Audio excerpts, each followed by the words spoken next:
Toyuq və cücələrin saxlanması haqqında olan reysimin ikinci hissəsini paylaşıram. Bu reysdə mən cücələrdə olan bəzi xəstəliklər və onların müalicəsi haqqında paylaşım edərəm. Storylərimi izləyən izləyicilər yaxşı bilir ki, biz iki partiya cücə aldıq. Birinci partiya aldığımız cücələr çox sağlam və yaxşı vəziyyətdə gəlib çıxsalar da, təəssüf ki, ikinci partiya aldığımız cücələr xəstə halda gəldilər. İkinci partiya aldığımız cücələrdə qanlı ishal, yəni koksidoz infeksiyası aşkarlandı. Cücələrdə qanlı ishalla yanaşı həm də xıltı, xırıltı, nəfəs almada çətinlik. Cücələrdəki ishalı gördükdə mən ilk öncə yerli təbabət üsulundan istifadə etdim. Onlara ilk öncə gicikən suyu qaynadıb verdim. Gicitkanın tərkibində olan xüsusi maddələr cücələrdəki həzmsizliyə, şişkinliyə və ağ ishala xeyirlidir. Amma bizim cücələrdə koksidoz infeksiyası olduğu üçün ona dərman müalicəsi vacibidir. Buna görə də vaxt itirmədən onlara antibiotik müalicəsinə başladıq.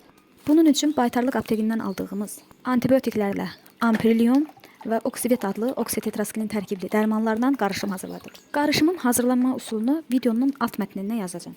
Bu müalicəni cücələrdəki xəstəliyin gedişatına baxaraq 3, 5 və 7 gün davam etmək olar. Bizdə cücələrdəki infeksiya ağır formada olduğuna görə mən bu müalicəni 7 gün davam etdim. Bu müalicə cücələrimizdəki mədə-bağırsaq infeksiyasını, xıltı, xırıltı, cücələrin gözlərində və burunlarında olan iltihabı aradan götürdü.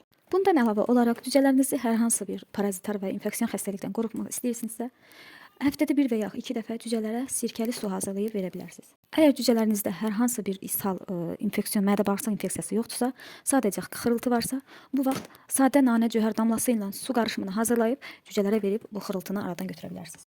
Bugünlük bu qədər. Ümid edirəm sizin üçün maraqlı və faydalı bir paylaşım oldu. Sizi maraqlandıran suallar varsa şərh bölməsində bölüşün, cavablandırmağa çalışacağım. Hələlik.